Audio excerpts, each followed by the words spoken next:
গল্পের শুরুতে এই মেয়েটি বলে, আমার নাম লিয়ান। আমার জন্ম চীনের একটি ছোট শহরে। তবে এটা শহর বলা যায় না, অনেকটা গ্রামের মতোই। বাবা মা আর দাদুকে নিয়ে আমাদের ছোট সুখী পরিবার। আমার মা মিসেস ফাইন্যান্স আমার স্কুল ডিপার্টমেন্টে জব করে, আর বাবা এবং দাদু রেস্টুরেন্ট পরিচালনা করে। রেস্টুরেন্টের উপর তলায় ছিল আমাদের বাড়ি।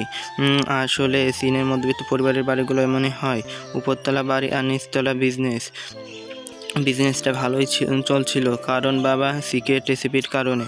খাবারগুলো অনেক বেশি টেস্টি হতো। খাবারে সে কি উপাদান মেশাতো আর কেউ জানতো না। তো বাবা চেয়েছিল স্ট্রোনট হতে, রকেট করে মহাকাশে যেতে, কিন্তু আর্থিক সমস্যার কারণে লেখাপড়া করতে পারেনি। বাবা থাকতো অন্য এক গ্রামে, সেখানে তার রেস্টুরেন্ট ছিল, আর সেখানে রেস্টুরেন্টে মায়ের সাথে তার প্রথম দেখা হয়। এরপর তারা বিয়ে করে। আমার জন্ম হয় সেই গ্রামে। মায়ের চাকরির সুবিধার্থে আমরা এই শহরে চলে আসি। এখানকার সবচেয়ে বড় প্রবলেম হচ্ছে বর্ষাকালে পানির এতটাই বেড়ে যায় যে দোকানের মধ্যে পানি ঢুকে পড়ে। তখন বাবা বালির বস্তা দিয়ে দোকানের সামনে বাঁধ তৈরি করে দেয়। আর বর্ষাকালে বৈদ্যুতিক লাইনে অনেক প্রবলেম দেখা দেয়। এসব প্রবলেম বাধা বিপত্তি নিয়ে চলে আমাদের দিনকাল। বাবার কাছ থেকে দুটো জিনিস শিখেছি।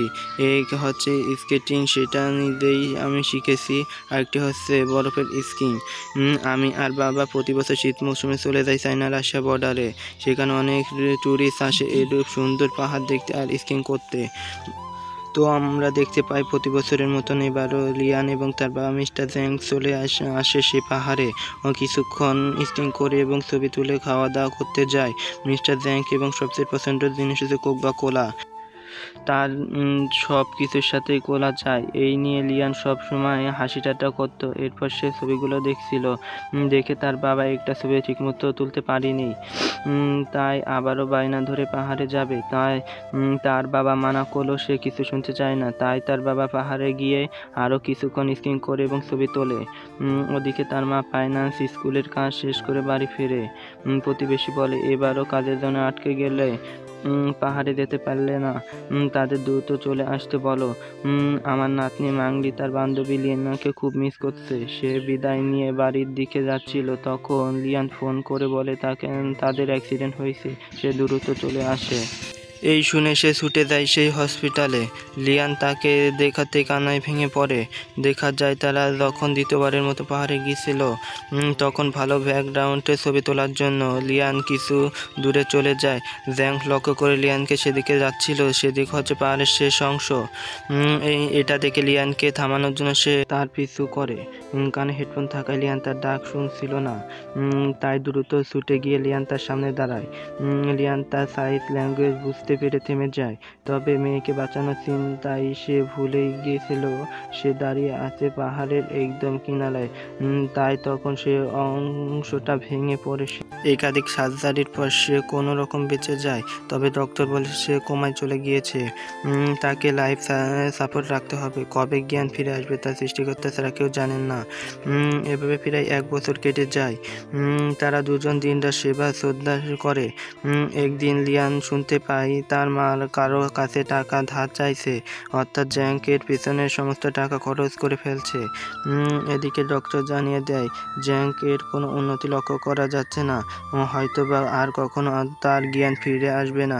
ভালো হয় জ্যাংকে কষ্ট দিয়ে তার লাইফ সাপোর্ট খুলে ফেলা। এই কথা শুনে লিয়ান শুনে প্রয়োজনে আর সারা জীবন বাবা সেবা করে যাব, তবুও মরতে দিব না, এই বলে ডাক্তারের সাথে কথা বলতে যায়।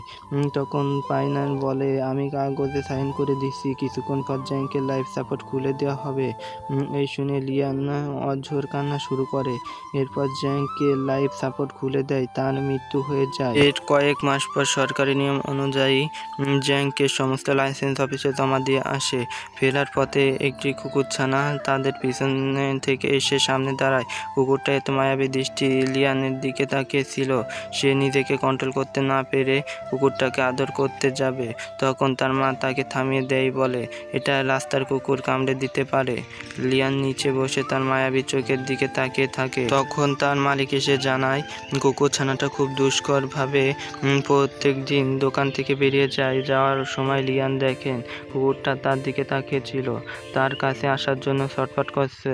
দেখা যায় সেটা ছিল একটা ডগ হাউস।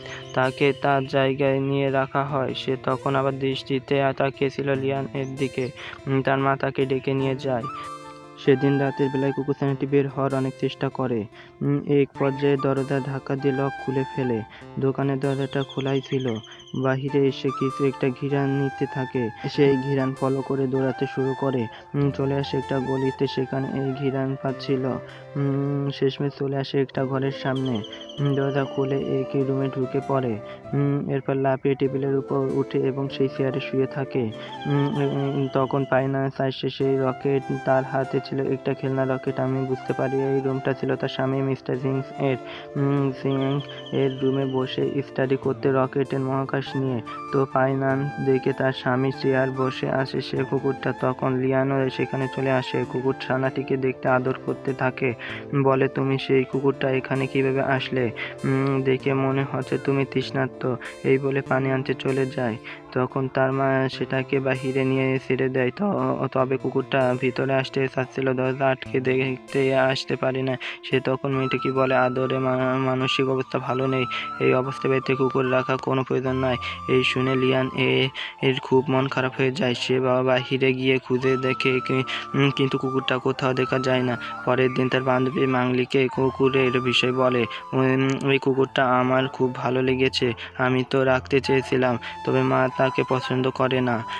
ঠিক তখনই সেই কুকুরটি ছানাটা তাকে সামনে এসে বসে পড়ে। তারপর তারও বসে কুকুর ছানাটি মায়াবী চোখে গুলো মাংলি পরে, এ একদম নোংরা হয়ে যায়, তবে হচ্ছে সারা রাত রাস্তায় কাটিয়েছে। এই বলে সে কাজে চলে যায়। লিয়ান কুকুরটিকে বলে, তুমি আজকে খুঁজে বেড়াচ্ছ তাই না? কিন্তু আমি তোমাকে রাখতে পারবো না, তাহলে মা অনেক রেগে যাবে। ছেলের মতো মালিকের কাছে ফিরে যাও। এটা বলে সে চলে যাচ্ছিল। পেছনে ফিরে রেখে সে এখনো তার দিকে মায়াবী চোখে তাকিয়ে আছে।